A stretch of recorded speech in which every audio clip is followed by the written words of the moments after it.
You have an important piece of work to do, something that actually matters for your future. But instead of doing it, you've been scrolling on your phone for the last 2 hours. And the entire time you're scrolling, there's a voice in your head screaming at you to stop. You feel guilty. You feel lazy. You feel like you have no discipline. But here is the truth that changes everything. You are not being lazy. Your brain is functioning exactly the way it evolved to function. It is running an ancient calculus. And to beat task paralysis, you need to exploit a glitch in that system. For decades, we have misunderstood dopamine. If you ask most people, they will tell you dopamine is the reward hormone. They think dopamine is the feeling of satisfaction you get after you eat a good meal or finish a hard workout. But neuroscientists have known for a long time that this is completely backwards. Dopamine is not the feeling of reward.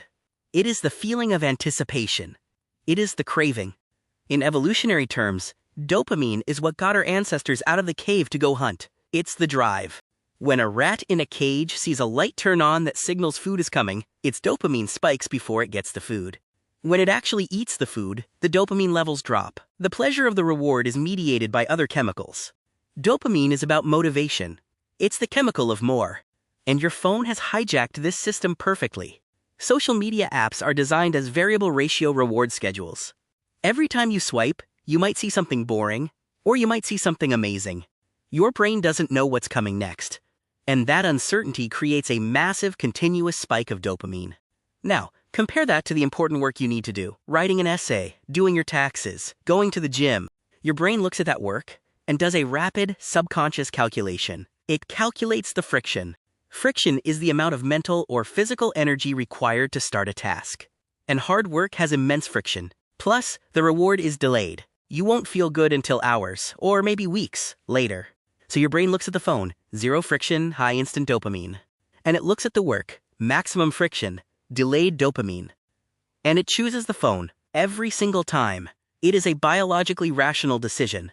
You cannot beat this calculus with pure willpower. Willpower is a finite resource that drains throughout the day. To win, you have to change the math. You have to use the dopamine glitch. Here is how it works.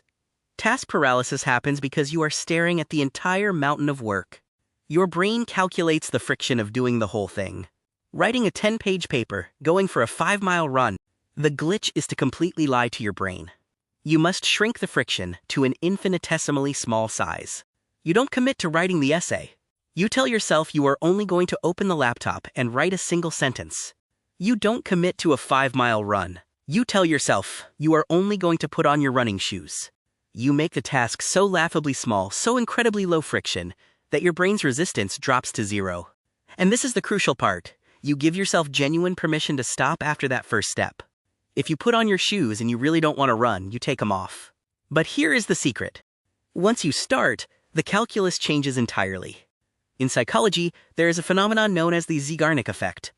It states that humans remember uncompleted or interrupted tasks better than completed ones. An open loop creates cognitive tension. Your brain hates an unfinished puzzle. When you write that first sentence, you open the loop. When you put on the shoes, you open the loop. Suddenly, the friction of stopping and leaving an unfinished task becomes greater than the friction of just continuing. Isaac Newton's first law of motion applies perfectly to human psychology. An object at rest stays at rest. But an object in motion stays in motion. Once you are moving, dopamine begins to attach to the process itself. You get a micro hit of anticipation for completing the next sentence. The hardest part of the workout is the front door. The hardest part of the essay is the blank page. Stop trying to fight your evolutionary programming. Stop trying to force your way up the mountain. Just focus on moving the pebble. Shrink the friction. Open the loop. Let the glitch do the rest.